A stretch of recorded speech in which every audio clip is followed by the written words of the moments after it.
a whole lot of funding as well. Yeah. But it's something we will talk about, down the line.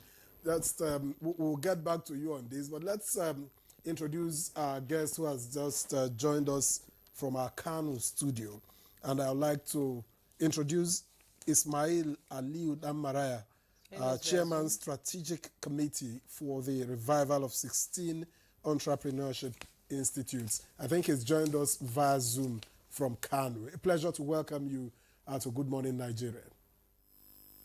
My pleasure and good morning. Let me just get you straight of the federal government's initiatives in employment generation, and has how have the people of Kano benefited from this? What's the impact from where you stand? Okay, thank you very much and good morning once again. Generally, if we're talking about entrepreneurship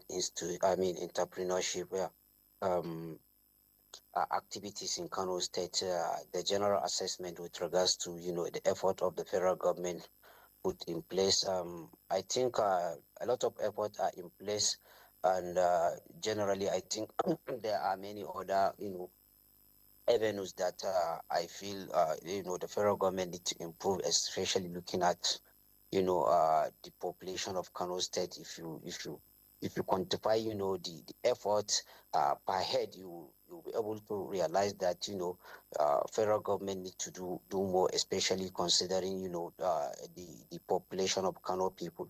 So I think on this I feel the beneficiaries per capita. So this is just my general assessment with regard to where there's job creation, people come and train under somebody and then they become, owners of business themselves. So how is that, owners of business themselves? So how is that, progressing in Kano? Because we know it's a tradition in Kano that this entrepreneurship institute.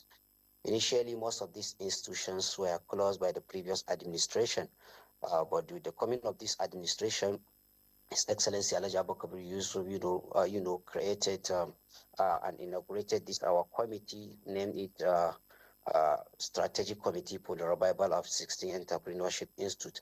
And basically, the basic role of this committee is to see how these institutes were fully revived and to monitor and supervise the activities of this entrepreneurship institute.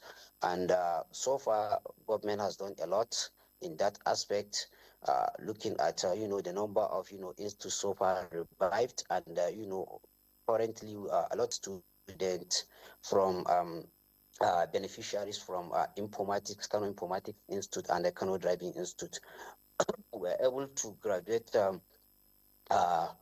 500 students from these two institutes, and at the same time, induct the second cycle of another 500 student beneficiaries.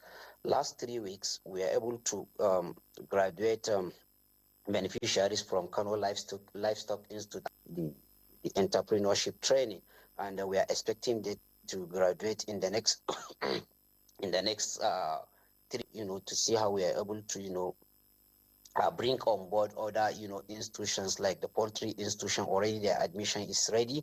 We're just trying to see how we can able to open it with we are targeting like 600 females that will be trained on poultry related enterprise, and it will take us like 1 month to be able to do that, and then a post training package will be given to them, and from there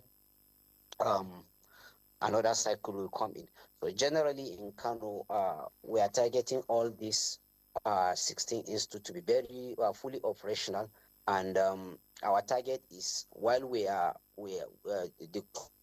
process is ongoing, we still recruit another cycle. Now, for example, this 5 institute I mentioned already, we have exhausted the first cycle. They are in the second cycle, while other institutions are coming on board to see how we are able to bring all youth and women into the cycle, so that they'll be able to benefit from this activity.